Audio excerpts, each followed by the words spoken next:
जय श्री कृष्ण। श्रीमद् भगवद गीता यथारूप अध्याय 4 दिव्य ज्ञान श्लोक 17 से लेकर श्लोक 42 तक। कर्मणो हापि बोद्धव्यम बोद्धव्यम च विकर्मण अकर्मणश्च बोद्धव्यम गहना कर्मणो गति। कर्म की बारीकियों को समझना अत्यंत कठिन है, अतः मनुष्य को चाहिए कि वह यह कठिन से जाने कि कर्म क्या है, विकर्म क्या है और अकर्म क्या है।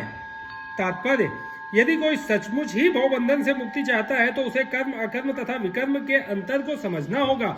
कर्म अकर्म तथा विकर्म के विश्लेषण की आवश्यकता है, क्योंकि यह अत्यंत गहन विषय है।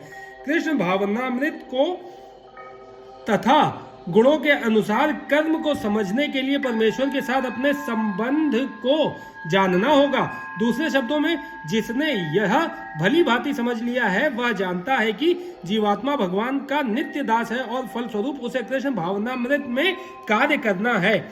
संपूर्ण भगवत गीता का यही लक्ष्य है। इस भावनामृत के विरुद्ध सारे निष्कर्ष एवं परिणाम विकर्म या निषिद्ध कर्म है।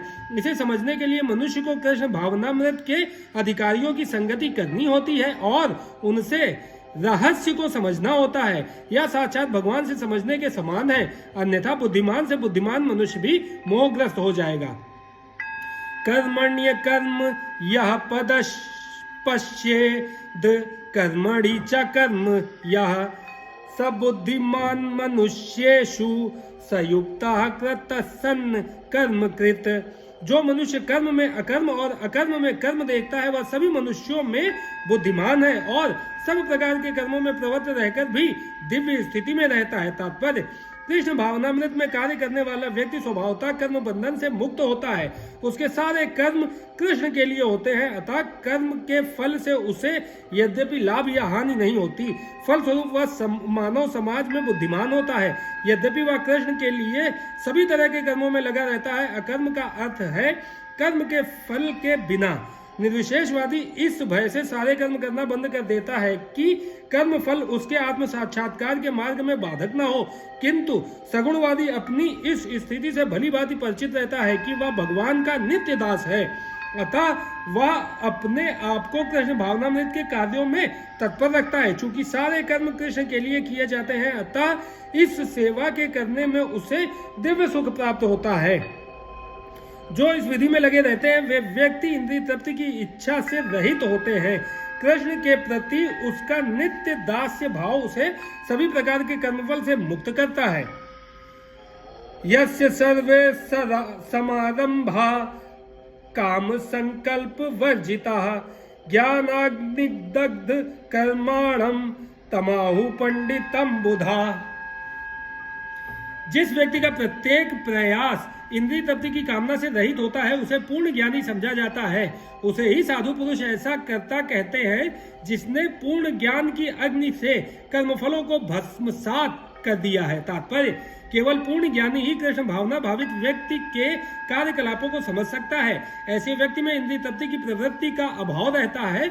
इससे यह समझा जाता है कि भगवान के नित्य दास के रूप में उसे अपने स्वाभाविक स्वरूप का पूर्ण ज्ञान है, जिसके द्वारा उसने अपने कर्म फलों को भस्म कर दिया है। जिसने ऐसा पूर्ण ज्ञान प्राप्त कर लिया है वह सचमुच विद्वान है। भगवान की नित्य दासता के इस ज्ञान के विकास की तुलना अग्नि से की गई है। ऐसी अग्नि एक बार प्रज्वलित हो जाने पर कर्म के सारे फलों को भस्म कर सकती है।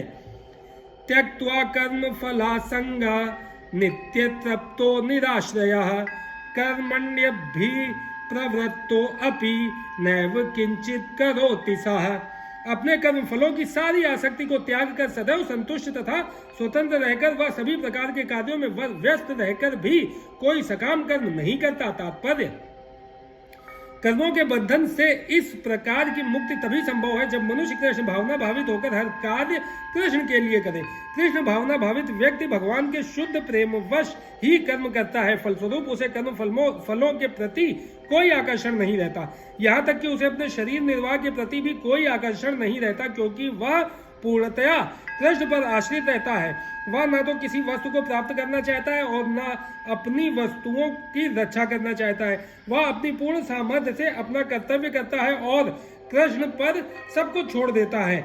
ऐसा अनासक्त व्यक्ति शुभ अशुभ कर्म फलों से मुक्त रहता है, मानो वह कुछ भी ना कर रहा हो। यह अकर्म अर्थात निष्काम कर्म का लक्षण है। अतः कृष्ण भावनामृत से रहित तो कोई भी कार्य कर्ता पर बंधन स्वरूप होता है और विकर्म का यही असली रूप है, जैसा कि पहले बताया जा चुका है। निराशीर्यत चित्तात्मा त्यक्त सर्व परिग्रह शारीरम केवलम कर्म कर्व नाम प्रोति किल विषम। ऐसा ज्ञानी पुरुष पूर्ण रूप से संयमित मन तथा बुद्धि से कार्य करता है, अपनी संपत्ति के सारे स्वामित्व को त्याग देता है और केवल शरीर निर्वाह के लिए कर्म करता है। इस तरह कार्य करता हुआ वह पाप रूपी फलों से प्रभावित नहीं होता। तात्पर्य, कृष्ण भावना भावित व्यक्ति कर्म करते समय कभी भी शुभ या अशुभ फल की आशा नहीं रखता। उसके मन तथा बुद्धि पूर्णतया वश में होते हैं। वह जानता है कि वह परमेश्वर का भिन्न अंश है, अतः अंश रूप में उसके द्वारा संपन्न कोई भी कर्म उसका न होकर उसके माध्यम से परमेश्वर द्वारा संपन्न हुआ होता है। जब हाथ हिलता है तो यह स्वेच्छा से नहीं हिलता, अपितु सारे शरीर की चेष्टा से हिलता है। कृष्ण भावना भावित व्यक्ति भगवत दीक्षा का अनुगामी होता है, क्योंकि उसकी निजी इंद्रिय तृप्ति की कोई कामना नहीं होती। वह यंत्र के एक पुर्जे की भांति हिलता डुलता है। जिस प्रकार रख रखाव के लिए पुर्जे को तेल और सफाई की आवश्यकता पड़ती है, उसी प्रकार कृष्ण भावना भावित व्यक्ति कर्म के द्वारा अपना निर्वाह करता रहता है, जिससे वह भगवान की दिव्य प्रेमा भक्ति करने के लिए ठीक बना रहे। अतः वह अपने प्रयासों के फलों के प्रति निश्चेत रहता है। पशु के समान ही उसका अपने शरीर पर कोई अधिकार नहीं होता। कभी कभी क्रूर स्वामी अपने अधीन पशु को मार भी डालता है तो भी पशु विरोध नहीं करता, ना ही उसे कोई स्वाधीनता होती है। आत्म साक्षात्कार में पूर्णतया तत्पर कृष्ण भावना भावित व्यक्ति के पास इतना समय नहीं रहता कि वह अपने पास कोई भौतिक वस्तु रख सके। अपने जीवन निर्वाह के लिए उसे अनुचित साधनों के द्वारा धन संग्रह करने की आवश्यकता नहीं रहती, अतः वह ऐसे भौतिक पापों से कलमशग्रस्त नहीं होता।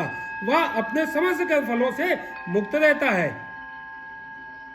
यदच्छालाभ संतुष्टो द्वंद्वातीतो विमत्सरः समः सिद्धाव सिद्धौ च कृत्वापि न निबध्यते। जो स्वतः होने वाले लाभ से संतुष्ट रहता है, जो द्वंद्व से मुक्त है और ईर्ष्या नहीं करता, जो सफलता तथा असफलता दोनों में स्थित रहता है, वह कर्म करता हुआ भी कभी बंधता नहीं। तात्पर्य, कृष्ण भावना भावित व्यक्ति अपने शरीर निर्वाह के लिए भी अधिक प्रयास नहीं करता। वह अपने आप होने वाले लाभों से संतुष्ट रहता है। वह ना तो मांगता है, ना उधार लेता है, किंतु यथा सामर्थ्य वह सच्चाई से कर्म करता है और अपने श्रम से जो प्राप्त हो पाता है उसी से संतुष्ट रहता है।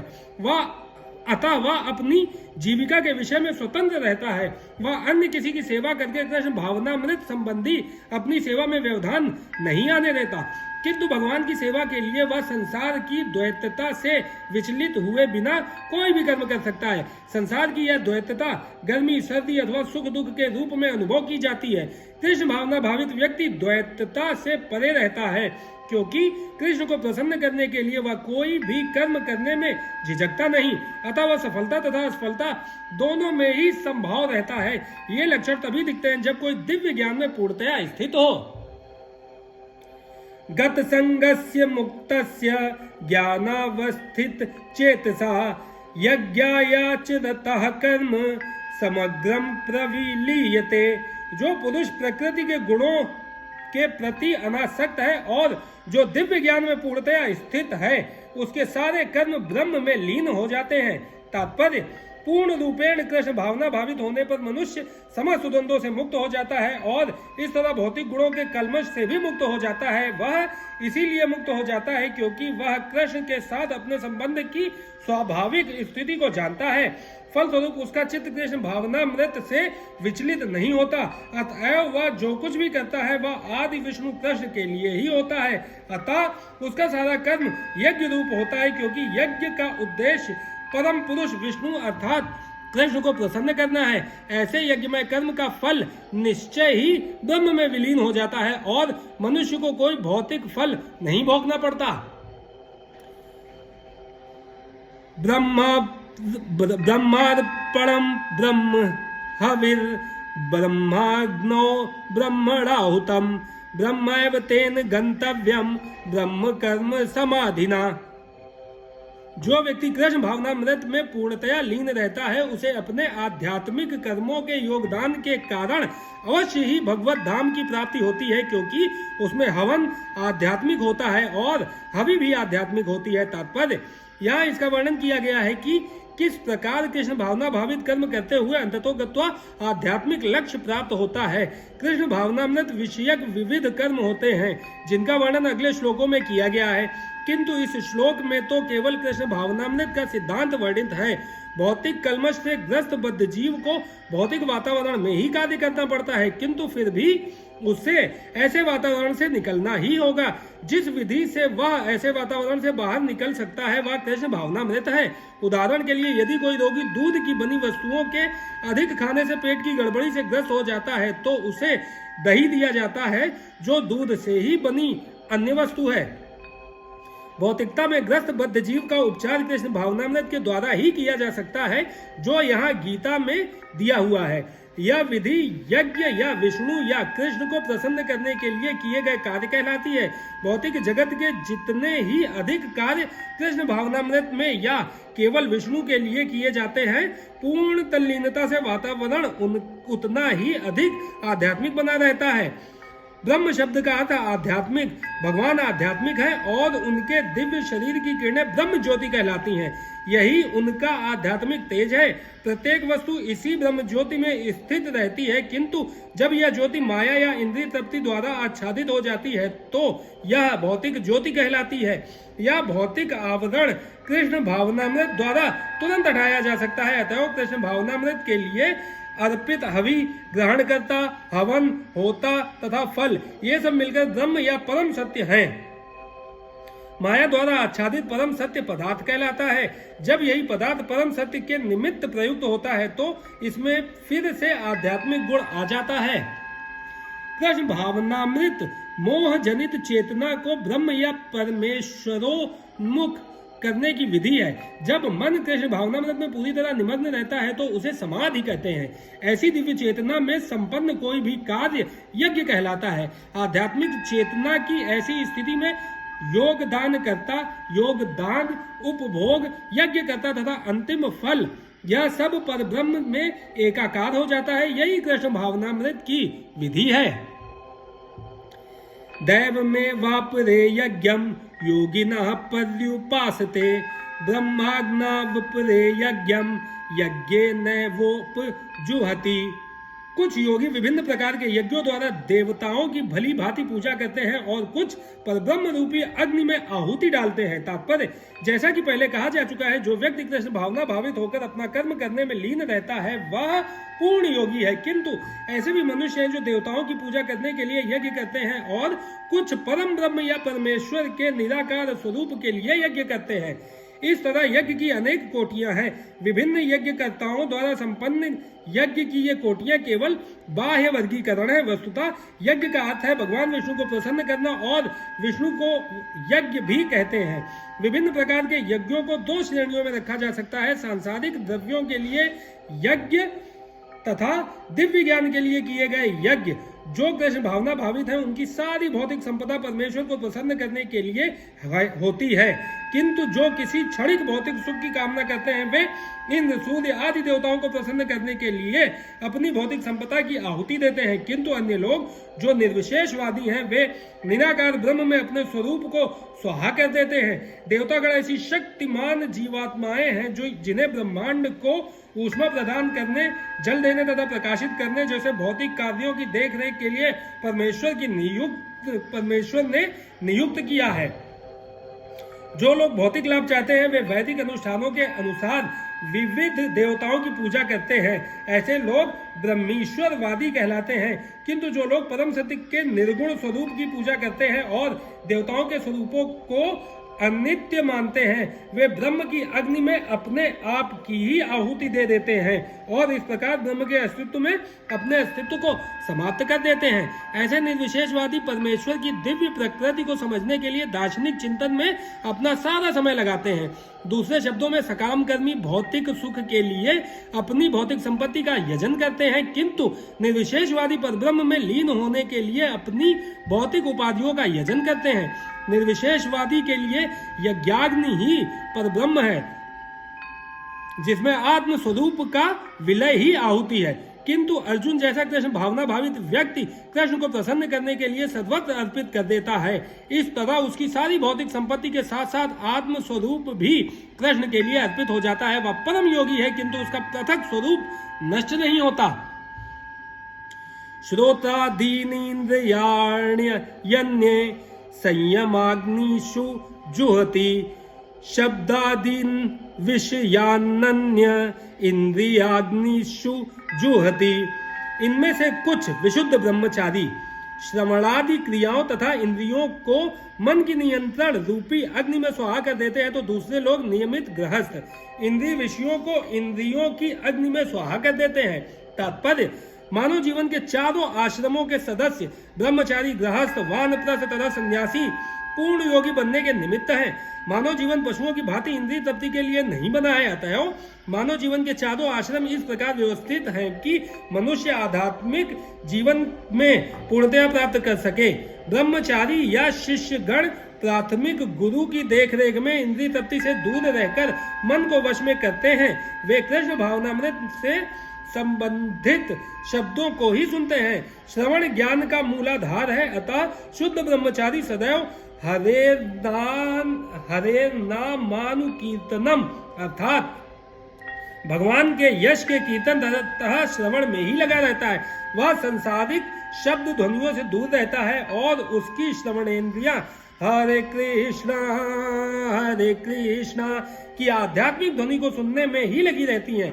इसी प्रकार से गृहस्थ भी, जिन्हें इंद्रिय तृप्ति की सीमित छूट है, बड़े ही संयम से इन कार्यों को पूरा करते हैं। यौन जीवन, मादक द्रव्य सेवन और मांसाहार मानव समाज की सामान्य प्रवृत्तियां हैं, किंतु संयमित गृहस्थ कभी भी यौन जीवन तथा अन्य इंद्रिय तृप्ति के कार्यों में अनियंत्रित रूप से प्रवृत्त नहीं होता। इसी उद्देश्य से प्रत्येक सभ्य मानव समाज में धर्म विवाह का प्रचलन है। यह संयमित अनासक्त यौन जीवन भी एक प्रकार का यज्ञ है, क्योंकि संयमित गृहस्थ उच्चतर दिव्य जीवन के लिए अपनी इंद्रिय तृप्ति की प्रवृत्ति की आहुति कर देता है। सर्वाणि इंद्रिय कर्माणि प्राण कर्माणि चापरे आत्म संयम योगाग्नो जुहति ज्ञान दीपिते। दूसरे जो मन तथा इंद्रियों को वश में करके आत्म साक्षात्कार करना चाहते हैं, संपूर्ण इंद्रियों तथा प्राणवायु के कार्यों को संयमित मन रूपी अग्नि में आहुति कर देते हैं। तात्पर्य, यहाँ पर पतंजलि द्वारा सूत्रबद्ध योग पद्धति का निर्देश है। पतंजलि कृत योग सूत्र में आत्मा को प्रयगात्मा तथा परागात्मा कहा गया है। जब तक जीवात्मा इंद्रिय भोग में आसक्त रहता है, तब तक वह परागात्मा कहलाता है, और जो ही वह इंद्रिय भोग से विरत हो जाता है तो प्रत्यगात्मा कहलाने लगता है। जीवात्मा के शरीर में 10 प्रकार के वायु कार्यशील रहते हैं और इसे श्वास प्रक्रिया प्राणायाम द्वारा जाना जाता है। पतंजलि की योग पद्धति बताती है कि किस तरह शरीर के वायु के कार्यों को तकनीकी उपाय से नियंत्रित किया जाए, जिससे अंततः वायु के सभी आंतरिक कार्य आत्मा को भौतिक आसक्ति से शुद्ध करने में सहायक बन जाए। इस योग पद्धति के अनुसार प्रत्यगात्मा ही चरम उद्देश्य है। यह प्रत्यगात्मा पदार्थ की क्रियाओं से प्राप्त की जाती है। इंद्रियां इंद्रिय विषयों से प्रतिक्रिया करती हैं, यथा कान सुनने के लिए, आंख देखने के लिए, नाक सूंघने के लिए, जीभ स्वाद के लिए तथा हाथ स्पर्श के लिए है, और ये सब इंद्रियां मिलकर आत्मा से बाहर के कार्यों में लगी रहती हैं। यही कार्य प्राण वायु के व्यापार हैं। अपान वायु नीचे की ओर जाती है, व्यान वायु से संकोच तथा प्रसार होता है, समान वायु से संतुलन बना रहता है, और उदान वायु ऊपर की ओर जाती है। और जब मनुष्य प्रबुद्ध हो जाता है तो वह इन सभी वायुओं का आत्म साक्षात्कार की खोज में लगाता है। द्रव्य यज्ञास्त पो यज्ञ योग यज्ञास्त थापरे स्वाध्याय ज्ञान यज्ञाश्च यतयः संशित व्रता। कठोर व्रत अंगीकार करके कुछ लोग अपनी संपत्ति का त्याग करके, कुछ कठिन तपस्या द्वारा, कुछ अष्टांग योग पद्धति के अभ्यास द्वारा अथवा दिव्य ज्ञान में उन्नति करने के लिए वेदों के अध्ययन द्वारा प्रबुद्ध बनते हैं। तात्पर्य, इन यज्ञों के कई वर्ग किए जा सकते हैं। बहुत से लोग विविध प्रकार के दान पुण्य द्वारा अपनी संपत्ति का यजन करते हैं। भारत में धनाढ़ व्यापारी या राजवंशी अनेक प्रकार की धर्मार्थ संस्थाएं खोल देते हैं, यथा धर्मशाला, अन्न क्षेत्र, अतिथिशाला, अनाथालय तथा विद्यापीठ। अन्य देशों में भी अनेक अस्पताल, बूढ़ों के लिए आश्रम तथा गरीबों को भोजन, शिक्षा तथा चिकित्सा की सुविधाएं प्रदान करने के दातव्य संस्थान हैं। ये सब दान कर्म द्रव्यमय यज्ञ है। अन्य लोग जीवन में उन्नति करने अथवा उच्च लोगों में जाने के लिए चंद्रायण तथा चातुर्मास्य जैसे विविध तप करते हैं। इन विधियों के अंतर्गत कतिपय कठोर नियमों के अधीन कठिन व्रत करने होते हैं। उदाहरणार्थ, चातुर्मास्य व्रत रखने वाला वर्ष के 4 मासों में जुलाई से अक्टूबर तक बाल नहीं कटाता, ना ही कतिपय खाद्य वस्तुएं खाता है और ना दिन में 2 बार खाता है, ना निवास स्थान छोड़कर कहीं जाता है। जीवन के सुखों का ऐसा परित्याग तपोमय यज्ञ कहलाता है। कुछ लोग ऐसे भी हैं जो अनेक योग पद्धतियों का अनुसरण करते हैं, यथा पतंजलि पद्धति ब्रह्म में तदाकार होने के लिए, अथवा हठ योग या अष्टांग योग विशेष सिद्धियों के लिए। कुछ लोग समस्त तीर्थ स्थानों की यात्रा करते हैं। ये सारे अनुष्ठान योग यज्ञ कहलाते हैं, जो भौतिक जगत में किसी सिद्धि विशेष के लिए कार्य किए जाते हैं। कुछ लोग ऐसे हैं जो भौतिक वैदिक साहित्य तथा उपनिषद तथा वेदांत सूत्र या सांख्य दर्शन के अध्ययन में अपना ध्यान लगाते हैं। इसे स्वाध्याय यज्ञ कहा जाता है। ये सारे योग विभिन्न प्रकार के यज्ञों में लगे रहते हैं और उच्च जीवन की तलाश में रहते हैं, किंतु कृष्ण भावनामृत इनसे पृथक है, क्योंकि यह परमेश्वर की प्रत्यक्ष सेवा है। इसे उपर्युक्त किसी भी यज्ञ से प्राप्त नहीं किया जा सकता, अपितु भगवान तथा उनके प्रामाणिक भक्तों की कृपा से ही प्राप्त किया जा सकता है। फलतः कृष्ण भावनामृत दिव्य है। अपाने जुहति प्राणम प्राणे अपानम तथा परे प्राणापान गति रुद्धध्वा प्राणायम परायणा अपरे नियताहारा प्राणान प्राणेषु जुहति। अन्य लोग भी हैं जो समाधि में रहने के लिए श्वास को रोके रहते हैं, प्राणायाम। वे अपान में प्राण को और प्राण में अपान को रोकने का अभ्यास करते हैं और अंत में प्राण अपान को रोककर समाधि में रहते हैं। अन्य योगी कम भोजन करके प्राण में ही आहुति देते हैं। तात्पर्य, श्वास को रोकने की योग विधि प्राणायाम कहलाती है। प्रारंभ में हठ योग के विविध आसनों की सहायता से इसका आरंभ किया जाता है। ये सारी विधियां इंद्रियों को वश में करने तथा आत्म साक्षात की प्रगति के लिए संस्तुत की जाती हैं। इस विधि में शरीर के भीतर वायु को रोका जाता है, जिससे वायु की गति की दिशा उलट सके। अपान वायु निम्नगामी अधोमुखी है और प्राण वायु ऊर्ध्वगामी है। प्राणायाम में योगी विपरीत दिशा में श्वास लेने का तब तक अभ्यास करता है जब तक दोनों वायु उदासीन होकर पूरक अर्थात सब नहीं हो जाती। जब अपान वायु को प्राण वायु में अर्पित कर दिया जाता है तो इसे रेचक कहते हैं। जब प्राण तथा अपान वायु को पूर्णतया रोक दिया जाता है तो इसे कुंभक योग कहते हैं। कुंभक योगाभ्यास द्वारा मनुष्य आत्म सिद्धि के लिए जीवन अवधि बढ़ा सकता है। बुद्धिमान योगी एक ही जीवन काल में सिद्धि प्राप्त करने का इच्छुक रहता है, वह दूसरे जीवन की प्रतीक्षा नहीं करता। कुंभक योग के अभ्यास से योगी जीवन अवधि को अनेक वर्षों के लिए बढ़ा सकता है, किंतु भगवान की दिव्य प्रेम भक्ति में स्थित रहने के कारण कृष्ण भावना भावित मनुष्य स्वतः इंद्रियों का नियंता जितेंद्रिय बन जाता है। उसकी इंद्रियां कृष्ण की सेवा में तत्पर रहने के कारण अन्य किसी कार्य में प्रवृत्त होने का अवसर ही नहीं पाती। फलता जीवन के अंत में उसे स्वतः भगवान कृष्ण के दिव्य पद पर स्थानांतरित कर दिया जाता है, अतः वह दीर्घ जीवी बनने का प्रयत्न नहीं करता। वह तुरंत मोक्ष पद को प्राप्त कर लेता है, जैसा कि भगवत गीता में कहा गया है। माचम यो अव्यभिचारेण भक्ति योगेन सेवते सगुणान समतीत्येतात्नम ब्रह्म भूयाय कल्पते। जो व्यक्ति भगवान की निश्चल भक्ति में प्रवृत्त होता है वह प्रकृति के गुणों को लांघ जाता है और तुरंत आध्यात्मिक पद को प्राप्त कर लेता है। कृष्ण भावना भावित व्यक्ति दिव्य अवस्था में से प्रारंभ करता है और निरंतर उसी चेतना में रहता है, अतः उसका पतन नहीं होता और अंततः वह भगवत धाम को जाता है। कृष्ण प्रसादम को ही खाते रहने से स्वतः कम खाने की आदत पड़ जाती है। इंद्रिय निग्रह के मामले में कम भोजन करना अल्पाहार अत्यंत लाभप्रद होता है और इंद्रिय निग्रह के बिना भव बंधन से निकल पाना संभव नहीं है। सर्वे अप्येते यज्ञ विदो यज्ञ क्षपित कल्मषा यज्ञ शिष्टामृत भुजो यान्ति ब्रह्म सनातनम। ये सभी यज्ञ करने वाले यज्ञों का अर्थ जानने के कारण पाप कर्मों से मुक्त हो जाते हैं और यज्ञों के फल रूपी अमृत को चखकर परम दिव्य आकाश की ओर बढ़ते जाते हैं। तात्पर्य विभिन्न प्रकार के यज्ञों यथा द्रव्य यज्ञ, स्वाध्याय यज्ञ तथा योग यज्ञ की उपयुक्त व्याख्या से यह देखा जाता है कि इन सबका एक ही उद्देश्य है और वह इंद्रियों का निग्रह।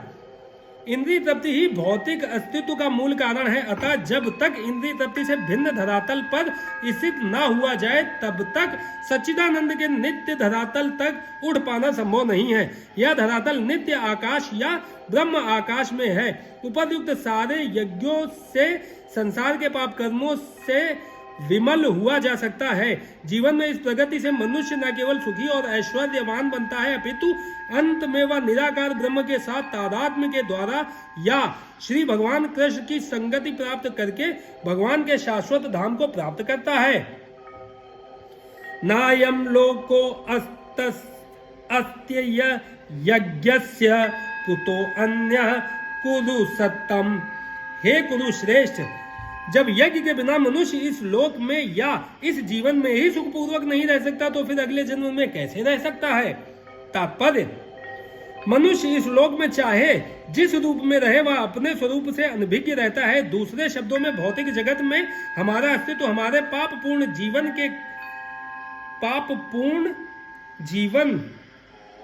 के बहुगुणित फलों के कारण है। अज्ञान ही पापपूर्ण जीवन का कारण है और पापपूर्ण जीवन ही भौतिक जगत में अस्तित्व का कारण है। मनुष्य जीवन ही वह द्वार है जिससे होकर इस बंधन से बाहर निकला जा सकता है। अतः वेद हमें धर्म, अर्थ, काम तथा मोक्ष का मार्ग दिखलाकर बाहर निकलने का अवसर प्रदान करते हैं। धर्म या ऊपर संस्तुत अनेक प्रकार के यज्ञ हमारी आर्थिक समस्याओं को स्वतः हल कर देते हैं। जनसंख्या में वृद्धि होने पर भी यज्ञ संपन्न करने में हमें प्रचुर भोजन, प्रचुर दूध इत्यादि मिलता रहता है। जब शरीर की आवश्यकता पूर्ण होती रहती है तो इंद्रियों को तुष्ट करने की बारी आती है। अतः वेदों में नियमित इंद्रिय तृप्ति के लिए पवित्र विवाह का विधान है। इस प्रकार मनुष्य भौतिक बंधन में क्रमशः छूटकर उच्च पद की ओर अग्रसर होता है और मुक्त जीवन की पूर्णतया परमेश्वर का सानिध्य प्राप्त करने में है। यह पूर्णतया यज्ञ संपन्न करके प्राप्त की जाती है। जैसा कि पहले बताया जा चुका है, फिर भी यदि कोई व्यक्ति वेदों के अनुसार यज्ञ करने के लिए तत्पर नहीं होता तो वह इस शरीर में सुखी जीवन की कैसे आशा कर सकता है। फिर दूसरे लोक में, दूसरे शरीर में सुखी जीवन की आशा तो व्यर्थ ही है। विभिन्न स्वर्गों में भिन्न भिन्न प्रकार की जीवन सुविधाएं हैं और जो लोग यज्ञ करने में लगे हैं उनके लिए तो सर्वत्र परम सुख मिलता है। किंतु सर्वश्रेष्ठ सुख वह है जिसे मनुष्य कृष्ण भावनामृत के अभ्यास द्वारा वैकुंठ जाकर प्राप्त करता है। अतः कृष्ण भावना भावित जीवन ही इस भौतिक जगत की समस्त समस्याओं का एकमात्र हल है।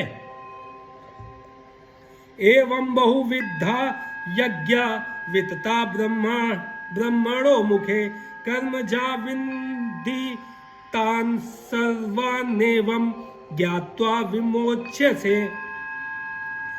ये विभिन्न प्रकार के यज्ञ वेद सम्मत हैं और ये सभी विभिन्न प्रकार के कर्मों से उत्पन्न हैं। इन्हें इस रूप में जानने पर तुम मुक्त हो जाओगे। तात्पर्य, जैसा कि पहले बताया जा चुका है, वेदों में कर्ता भेद के अनुसार विभिन्न प्रकार के यज्ञों का उल्लेख है। चूंकि लोग देहात्म बुद्धि में लीन है, अतः इन यज्ञों की व्यवस्था इस प्रकार की गई है कि मनुष्य उन्हें अपने शरीर, मन अथवा बुद्धि के अनुसार संपन्न कर सके, किंतु देह से मुक्त होने के लिए ही इन सब का विधान है। इसी की पुष्टि यहाँ पर भगवान ने अपने श्रीमुख से की है। श्रेयान द्रव्य ज्ञान यज्ञ परंतप सर्वकर्माखिलम पार्थ ज्ञाने परिसमाप्यते। हे परंतप, द्रव्य यज्ञ से ज्ञान यज्ञ श्रेष्ठ है। हे पार्थ, अंततो गत्वा सारे कर्म यज्ञों का अवसान दिव्य ज्ञान में होता है। तात्पर्य, समस्त यज्ञों का यही एक प्रयोजन है कि जीव को पूर्ण ज्ञान प्राप्त हो, जिससे वह भौतिक कष्टों से छुटकारा पाकर अंत में परमेश्वर की दिव्य सेवा कर सके। तो भी इन सारे यज्ञों की विविध क्रियाओं में रहस्य भरा है और मनुष्य को यह रहस्य जान लेना चाहिए। कभी कभी कर्ता की श्रद्धा के अनुसार यज्ञ विभिन्न रूप धारण कर लेते हैं। जब यज्ञकर्ता की श्रद्धा दिव्य ज्ञान के स्तर तक पहुंच जाती है तो उसे ज्ञान रहित द्रव्य यज्ञ करने वाले से श्रेष्ठ माना जाता है, क्योंकि ज्ञान के बिना यज्ञ भौतिक स्तर पर रह जाते हैं और इनसे कोई आध्यात्मिक लाभ नहीं हो पाता। यथार्थ ज्ञान का अंत कृष्ण भावनामृत में होता है, जो दिव्य ज्ञान की सर्वोच्च अवस्था है। ज्ञान की उन्नति के बिना यज्ञ मात्र भौतिक कर्म बना रहता है, किंतु जब उसे दिव्य ज्ञान के स्तर तक पहुंचा दिया जाता है तो ऐसे सारे कर्म आध्यात्मिक स्तर प्राप्त कर लेते हैं। चेतना भेद के अनुसार ऐसे यज्ञ कर्म कभी कभी कर्म कांड कहलाते हैं और कभी ज्ञान कांड। यज्ञ वही श्रेष्ठ है जिसका अंत ज्ञान में हो। तद्विधि प्रणिपातेन परिप्रश्येन सेवया उपदेशन्ति ते ज्ञानम ज्ञानिनस्तत्वदर्शिनः। तुम गुरु के पास जाकर सत्य को जानने का प्रयास करो, उनसे विनीत होकर जिज्ञासा करो और उनकी सेवा करो। स्वरूप सिद्ध व्यक्ति तुम्हें ज्ञान प्रदान कर सकते हैं, क्योंकि उन्होंने सत्य का दर्शन किया है। तात्पर्य, निसंदेह आत्म साक्षात्कार का मार्ग कठिन है, अतः भगवान का उपदेश है कि उन्हीं से प्रारंभ होने वाली परंपरा से प्रामाणिक गुरु की शरण ग्रहण की जाए। इस परंपरा के सिद्धांत का पालन किए बिना कोई प्रामाणिक गुरु नहीं बन सकता। भगवान आदि गुरु हैं, अतः गुरु परंपरा का ही व्यक्ति अपने शिष्य को भगवान का संदेश प्रदान कर सकता है। कोई अपनी निजी विधि का निर्माण करके स्वरूप सिद्ध नहीं बन सकता, जैसा कि आजकल के मूर्ख पाखंडी करने लगे हैं। भागवत का कथन है, धर्म तु साक्षात भगवत प्रणीतम। धर्म पथ का निर्माण स्वयं भगवान ने किया है, अतएव मनोधर्म या शुष्क तर्क से सही पद प्राप्त नहीं हो सकता। ना ही ज्ञान ग्रंथों के स्वतंत्र अध्ययन से ही कोई आध्यात्मिक जीवन में उन्नति कर सकता है। ज्ञान प्राप्ति के लिए उसे प्रामाणिक गुरु की शरण में जाना ही होगा। ऐसे गुरु को पूर्ण समर्पण करके ही स्वीकार करना चाहिए और अहंकार रहित होकर दास की भांति गुरु की सेवा करनी चाहिए। स्वरूप सिद्ध गुरु की प्रसन्नता ही आध्यात्मिक जीवन की प्रगति का रहस्य है। जिज्ञासा और विनीत भाव के मेल से आध्यात्मिक ज्ञान प्राप्त होता है। बिना विनीत भाव तथा सेवा के विद्वान गुरु से की गई जिज्ञासाएं प्रभावपूर्ण नहीं होंगी। शिष्य को गुरु परीक्षा में उत्तीर्ण होना चाहिए और जब गुरु शिष्य में वास्तविक इच्छा देखता है तो स्वतः ही शिष्य को आध्यात्मिक ज्ञान का आशीर्वाद देता है। इस श्लोक में अंधानुगमन तथा निरर्थक जिज्ञासा इन दोनों की भर्त्सना की गई है। शिष्य न केवल गुरु से विनीत होकर सुने, अपितु विनीत भाव तथा सेवा और जिज्ञासा द्वारा गुरु से स्पष्ट ज्ञान प्राप्त करें।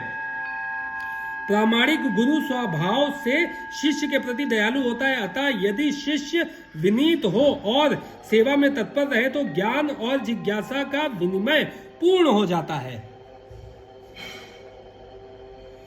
यज्ञात्वा न पुनर्मोह मेवं यास्यसि पांडव येन भूतान्य शेषाणि द्रच्छस्यात्मन्यथोमयि।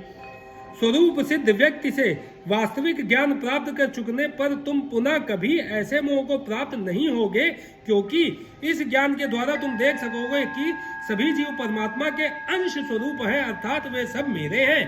तात्पर्य, स्वरूप सिद्ध व्यक्ति से ज्ञान प्राप्त होने का परिणाम यह होता है कि यह पता चल जाता है कि सारे जीव भगवान श्री कृष्ण के भिन्न अंश हैं। कृष्ण से पृथक अस्तित्व का भाव माया, मां नहीं या यह कहलाती है। कुछ लोग सोचते हैं कि कृष्ण से क्या लेना देना है, वे तो केवल महान ऐतिहासिक पुरुष है और परब्रह्म तो निराकार है। वस्तुतः जैसा कि भगवत गीता में कहा गया है, यह निराकार ब्रह्म कृष्ण का व्यक्तिगत तेज है। कृष्ण भगवान के रूप में प्रत्येक वस्तु के कारण है।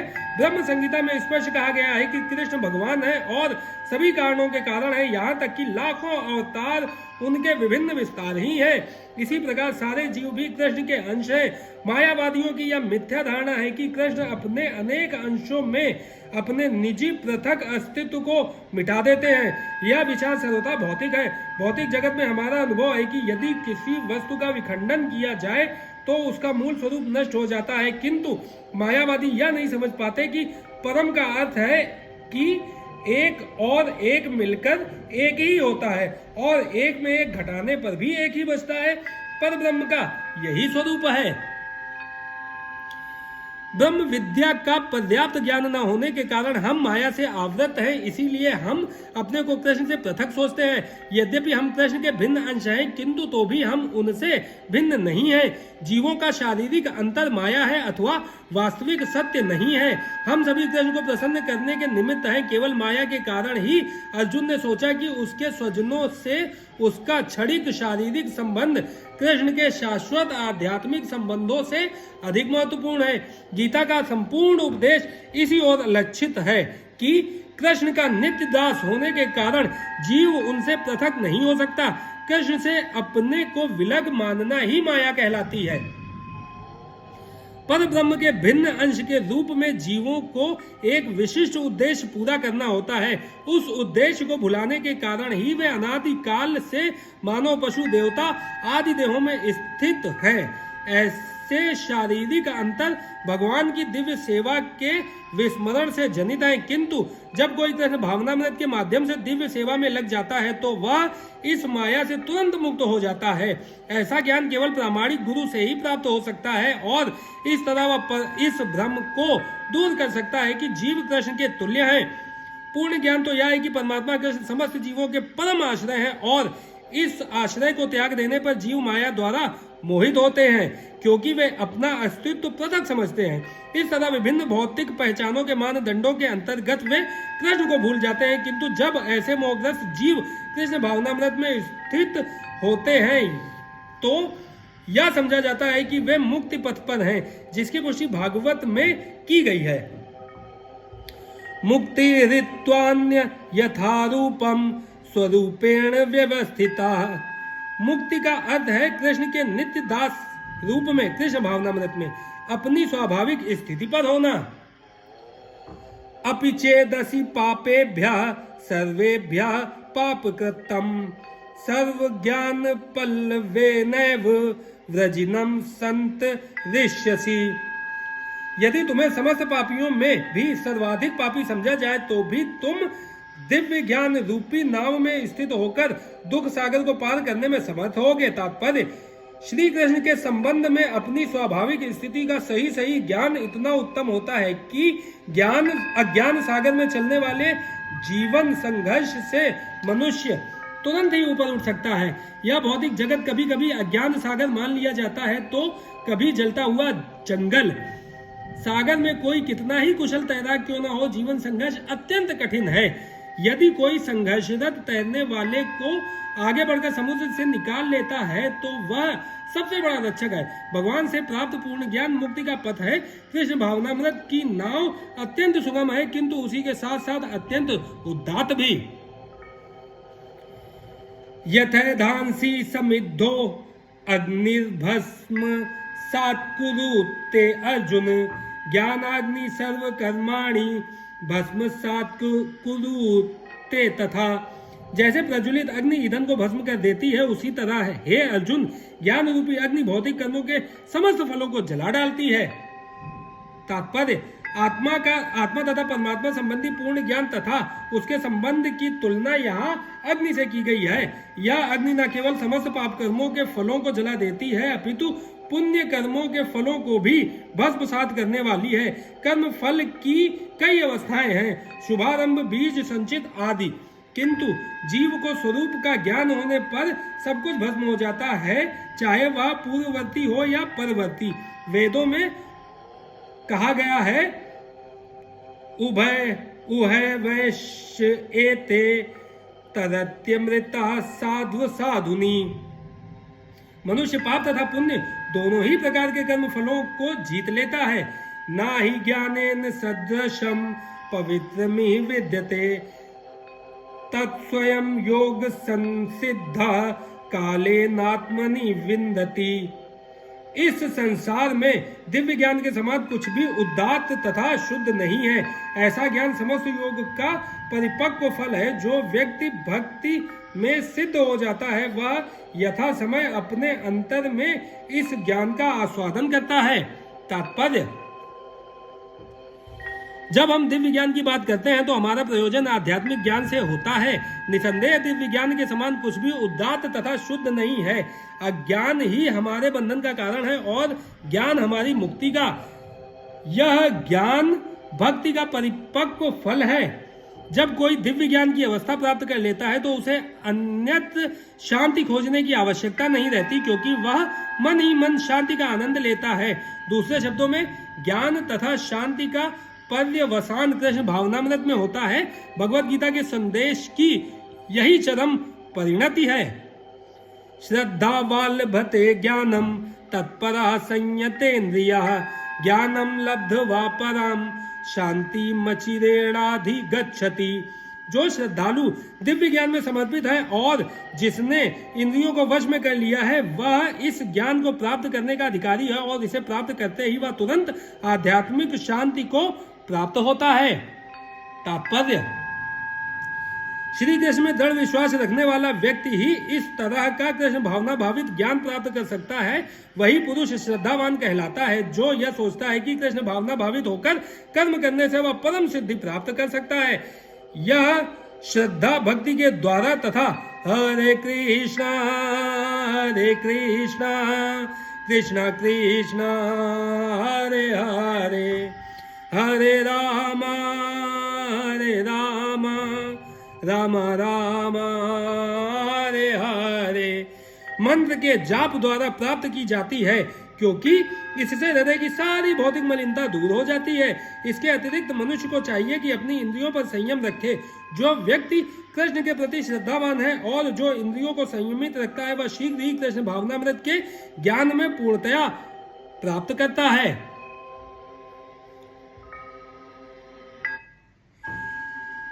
अज्ञश्चाश्रद्धानश्च संशयात्मा विनश्यति नायं लोको अस्ति न परो न सुखम संशयात्मनः। किंतु जो अज्ञानी तथा श्रद्धा विहीन व्यक्ति शास्त्रों में संदेह करते हैं वे भगवत भावनामृत नहीं प्राप्त करते अपितु नीचे गिर जाते हैं। संशयात्मा के लिए ना तो इस लोक में ना ही परलोक में कोई सुख है। तात्पर्य, भगवत गीता सभी प्रामाणिक एवं मान्य शास्त्रों में सर्वोत्तम है।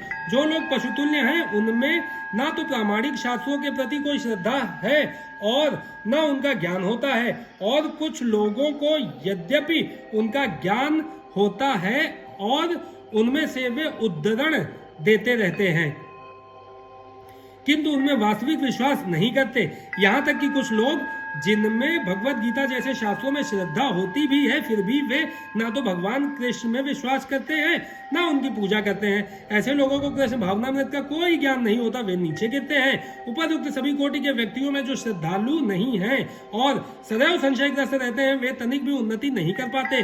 जो लोग ईश्वर तथा उनके वचनों में श्रद्धा नहीं रखते उन्हें ना तो इस संसार में और ना भावी लोक में कुछ हाथ लगता है। उनके लिए किसी भी प्रकार का सुख नहीं है। अतः मनुष्य को चाहिए कि श्रद्धा भाव से शास्त्रों के सिद्धांतों का पालन करे और ज्ञान प्राप्त करे। इसी ज्ञान से मनुष्य आध्यात्मिक अनुभूति के दिव्य पद तक पहुंच सकता है। दूसरे शब्दों में आध्यात्मिक उत्थान में संशयग्रस्त मनुष्यों को कोई स्थान नहीं मिलता था। मनुष्य को चाहिए कि परंपरा से चले आ रहे महान आचार्यों के पदचिन्हों का अनुसरण करे और सफलता प्राप्त करे। योग सन्नन्यस्त कर्माणम ज्ञान सच्छिन्न संशयम आत्मवंतम न कर्माणि निबंधन्ति धनंजय। जो व्यक्ति अपने कर्म फलों का परित्याग करते हुए भक्ति करता है और जिसके संशय दिव्य ज्ञान द्वारा विनष्ट हो चुके होते हैं, वही वास्तव में आत्मपरायण है। हे धनंजय, वह कर्मों के बंधन से नहीं बंधता। तात्पर्य, जो मनुष्य भगवत गीता की शिक्षा का उसी रूप में पालन करता है जिस रूप में भगवान श्री कृष्ण ने दी थी, तो वह दिव्य ज्ञान की कृपा से समस्त संशयों से मुक्त हो जाता है। पूर्णतया कृष्ण भावना भावित होने के कारण उसे श्री भगवान के अंश रूप में अपने स्वरूप का ज्ञान पहले ही हो जाता है। अतएव निसंदेह वह कर्म बंधन से मुक्त है। तस्मादज्ञान संभूतम हतस्थम ज्ञानासीनात्मनः चित्तैवनम संशय योग मातिष्ठोत्तिष्ठ भारत। अतएव तुम्हारे हृदय में अज्ञान के कारण जो संशय उठे हैं, उन्हें ज्ञान रूपी शास्त्र से काट डालो। हे भारत, तुम योग से समन्वित होकर खड़े हो और युद्ध करो। तात्पर्य, इस अध्याय में जिस योग पद्धति का उपदेश हुआ है वह सनातन योग कहलाती है। इस योग में दो तरह के यज्ञ कर्म किए जाते हैं, एक तो द्रव्य का यज्ञ और दूसरा आत्मज्ञान यज्ञ, जो विशुद्ध आध्यात्मिक कर्म है। यदि आत्म साक्षात्कार के लिए द्रव्य यज्ञ नहीं किया जाता तो ऐसा यज्ञ भौतिक बन जाता, किंतु जब कोई आध्यात्मिक उद्देश्य या भक्ति से ऐसा यज्ञ करता है तो वह पूर्ण यज्ञ होता है। आध्यात्मिक क्रियाएं भी दो प्रकार की होती हैं, आत्मबोध या अपने स्वरूप को समझना तथा श्री भगवान विषयक सत्य। जो भगवत गीता के मार्ग का पालन करता है वह ज्ञान की इन दोनों श्रेणियों को समझ सकता है। उसके लिए भगवान के अंश स्वरूप आत्मज्ञान को प्राप्त करने में कोई कठिनाई नहीं होती। ऐसा ज्ञान लाभप्रद है क्योंकि ऐसा व्यक्ति भगवान के दिव्य कार्यकलापों को समझ सकता है।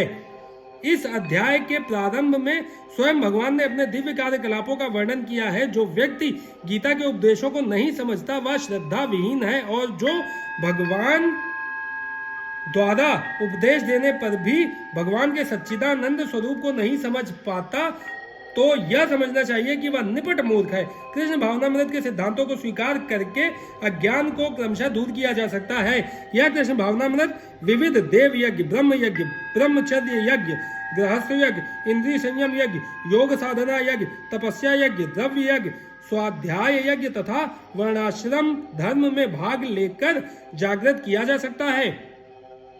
ये सब यज्ञ कहलाते हैं और ये सब नियमित कर्म पर आधारित हैं, किंतु इन सब कार्यकलापों के भीतर सबसे महत्वपूर्ण कारक आत्म साक्षात्कार है। जो इस उद्देश्य को खोज लेता है वही भगवत गीता का वास्तविक पाठक है, किंतु जो कृष्ण को प्रमाण नहीं मानता वह नीचे गिर जाता है। अतः मनुष्य को चाहिए कि वह सेवा तथा समर्पण समेत किसी प्रामाणिक गुरु के निर्देशन में भगवत गीता या अन्य किसी शास्त्र का अध्ययन करे। प्रामाणिक गुरु अनंत काल से चली आने वाली परंपरा में होता है और वह परमेश्वर के उन उपदेशों से तनिक भी विपथ नहीं होता जिन्हें उन्होंने लाखों वर्ष पूर्व सूर्यदेव को दिया था और जिनसे भगवत गीता के उपदेश इस धराधाम में आए। अतः गीता में ही व्यक्त भगवत गीता के पथ का अनुसरण करना चाहिए और उन लोगों से सावधान रहना चाहिए जो आत्मश्लाघा वश अन्यों को वास्तविक पथ से विपथ करते रहते हैं। भगवान निश्चित रूप से परम पुरुष है और उनके कार्यकलाप दिव्य हैं। जो इसे समझता है वह भगवत गीता का अध्ययन शुभारंभ करते ही मुक्त हो जाता है। इस प्रकार श्रीमद् भगवत गीता के चतुर्थ अध्याय दिव्य ज्ञान का भक्ति वेदांत तात्पर्य पूर्ण हुआ। जय श्री कृष्णा।